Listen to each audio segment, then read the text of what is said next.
7 men were trapped behind the prison walls. All of them could escape within 2.5 hours. They would get $1 million prize. The wall this time was 10 meters high, and it was full of anti-escape facilities. Moreover, each person's escape route could not be repeated. The difficulty soared instantly. The group first observed the environment around the high wall. Bearded Guy thought the window plus the drain above it might be a good route, while he was still trying cautiously. On the other side, Kevin had already started climbing. The height of this challenge was extremely difficult, even for Kevin who practiced parkour.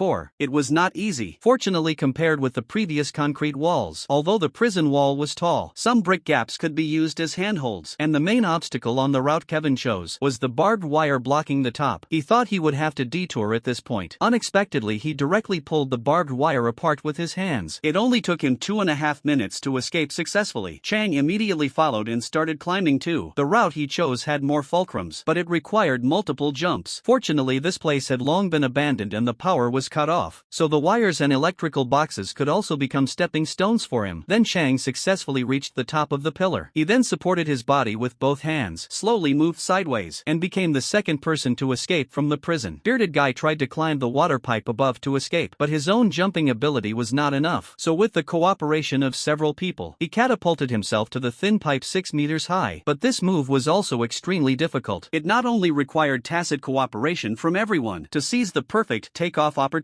The key was that Bearded Guy had to grab the thin pipe only a few centimeters wide with his fingers. In that split second in the air, after several attempts, Bearded Guy finally found that perfect moment. After that, he also climbed up to the top of the pipe easily and escaped in the end. Next up was Parker. He only needed one brick crevice to support his entire body. The plants growing in the wall cracks could also become his stepping stones. The 10-meter high wall was very easy for him. Finally, Parker stepped on the holes and completed the most difficult escape route so far. As a brainy guy, Xiaopeng found a water pipe wrapped in iron sheet, but the edge of the iron sheet was very sharp. Xiaopeng immediately took off his shoes, used his socks as gloves to protect himself. Then 2 of his partners squatted down, let Xiaopeng step on their shoulders. However, this route had no suitable handholds. They could only lift Xiaopeng up with their hands. Through their efforts, they finally got him to grab the upper edge of the iron sheet. With the protection of the socks, Xiaopeng's climbing went very smoothly. He also successfully climbed over the wall. His success also meant the most difficult part of the challenge had been overcome. The pressure on the remaining 2 people dropped sharply. Dubai chose a corner of the wall. He leaped up and grabbed the hole in the wall, then seized the iron frame of the surveillance camera above, and climbed up easily. Finally, only a Cohen was left. There were not many routes left for him. Moreover, the brick wall in front of him showed signs of loosening. A Cohen had to pin his hopes on the electrical box on the wall. Fortunately, it was of good quality. A Cohen stood on the electrical box, hugged the lamppost with both hands, but there was still a lot of